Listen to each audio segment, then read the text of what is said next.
How do I protect my assets for my son or my daughter and protect them against that no good son-in-law or no good daughter-in-law?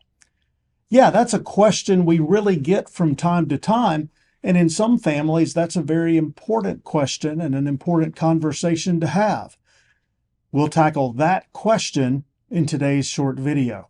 Hi, I'm probate and estate planning attorney Joel Beck with Peach State Wills and Trust in Lawrenceville, Georgia.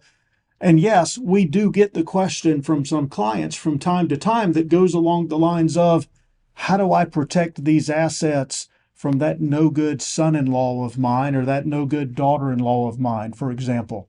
And for some people in some families, that's an important consideration. Many clients want to do what they can to make sure that the assets that they leave behind will be there and be protected for their children and won't be lost to a son-in-law or a daughter-in-law due to a divorce, or won't be lost due to claims against their child's spouse's creditors. For example, if your son-in-law or daughter-in-law has judgments or debts and has creditor claims against him or her, you might not want the assets that you're leaving your child to be sucked away to go for that. And so there's definitely some steps that you can take. One of the wisest steps to do might simply be to leave assets to your children in a trust. You can create a revocable living trust during your lifetime, and you can use that as the vehicle to leave assets to care for your children or your grandchildren or whoever.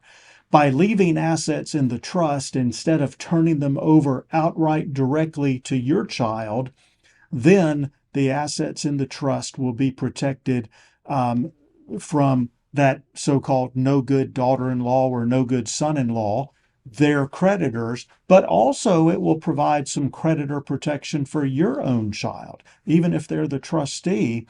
As long as the assets remain in the trust, they're going to afford your beneficiaries a level of asset protection. That type of trust planning goes beyond simply leaving everything outright to your child and telling him or her, hey, don't commingle this, don't put it in a joint account with your spouse, because then it's going to become marital property, because that type of trust planning, it goes beyond that and offers actual creditor protection for your own child as well. So revocable trusts are a very good tool to use to address concerns you may have about ensuring that assets are protected to benefit your children or your grandchildren, and not a son-in-law or a daughter-in-law, the prospects of a divorce between your child and that person, as well as creditor claims and judgments against that person.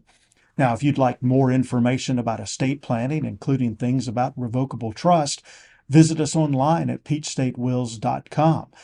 There you can download our guide to estate planning. You're also going to find lots of other resources talking about the different tools we use, including revocable trust, and you'll find other videos on the topic as well. If you're ready to get started with your estate plan or want to talk to somebody on our team about that, give us a call. We'd be happy to chat. You can reach us at 678-344-5342. Thanks.